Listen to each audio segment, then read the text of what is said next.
जम्मू कश्मीर के नेताओं के साथ प्रधानमंत्री ने अपने आवास पर कल बैठक की थी। बैठक के बाद ये तय हो चुका है कि इस केंद्र शासित प्रदेश में जल्द ही चुनाव कराए जा सकते हैं। चुनाव कब होंगे इसे लेकर जरूर सरकार ने साफ संकेत नहीं दिए हैं, लेकिन ये तय है कि इस साल जम्मू कश्मीर में विधानसभा चुनाव नहीं हो रहे हैं। ये चुनाव क्यों टल रहे हैं और कब तक हो सकते हैं, विधानसभा चुनाव और कब मिलेगा इस केंद्र शासित प्रदेश को पूर्ण राज्य का दर्जा, देखिए ये रिपोर्ट। 5 अगस्त 2019 को जम्मू कश्मीर से विशेष राज्य का दर्जा वापस लेने के साथ ही राज्य को 2 हिस्सों में विभाजित कर दिया गया था।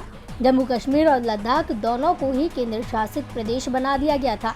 जम्मू कश्मीर को विधानसभा भी दी गई और इस तरह ये देश का तीसरा ऐसा राज्य बन गया जहां विधानसभा है।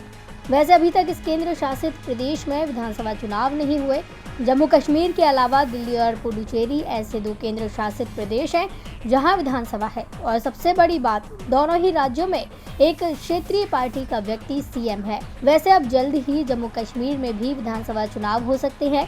चुनावों की सुगबुगाहट शुरू हो गई है। कल गुरुवार को पीएम आवास पर जम्मू कश्मीर के नेताओं के साथ हुई बैठक में गृह मंत्री अमित शाह ने कहा है कि राज्य में परिसीमन का काम चल रहा है, 7 सीटें बढ़ाई जानी है और जैसे ही परिसीमन का काम पूरा होगा विधानसभा चुनावों का ऐलान कर दिया जाएगा। क्योंकि राज्य में 7 सीटें बढ़ाई गई हैं, इसलिए बिना परिसीमन के चुनाव नहीं हो सकते।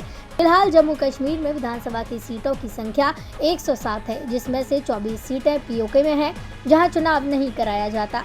जम्मू में 37 और कश्मीर में सीटों की संख्या 46 है। विधानसभा सीटों के परिसीमन के लिए सरकार की ओर से मार्च 2020 में सुप्रीम कोर्ट की पूर्व जज रंजना प्रकाश देसाई के नेतृत्व में परिसीमन आयोग बनाया गया था। देसाई के अलावा चुनाव आयुक्त सुशील चंद्रा और जम्मू कश्मीर के चुनाव आयुक्त के शर्मा इस परिसीमन आयोग के सदस्य हैं। लेकिन इस परिसीमन से कश्मीर के राजनीतिक दलों में चिंता देखी जा रही है। उमर अब्दुल्ला ने तो परिसीमन को गैर जरूरी बता दिया। कश्मीर के राजनीतिक दलों की चिंता ये है कि 7 सीटें यदि जम्मू संभाग में बढ़ाई गई, जिसकी सबसे ज्यादा संभावना है, तो इसका फायदा बीजेपी को ही मिलेगा। डीडीसी चुनावों में भी जम्मू संभाग में बीजेपी को अच्छी सफलता मिली थी और बीजेपी डीडीसी चुनावों में सबसे बड़ी पार्टी बनकर उभरी थी। सरकार ने साफ कर दिया है कि पहले परिसीमन होगा और फिर चुनाव होंगे।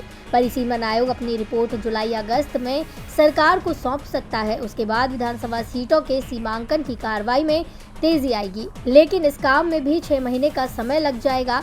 इसलिए इस साल जम्मू कश्मीर में विधानसभा चुनाव होना बेहद मुश्किल है। डीवी लाइव की रिपोर्ट।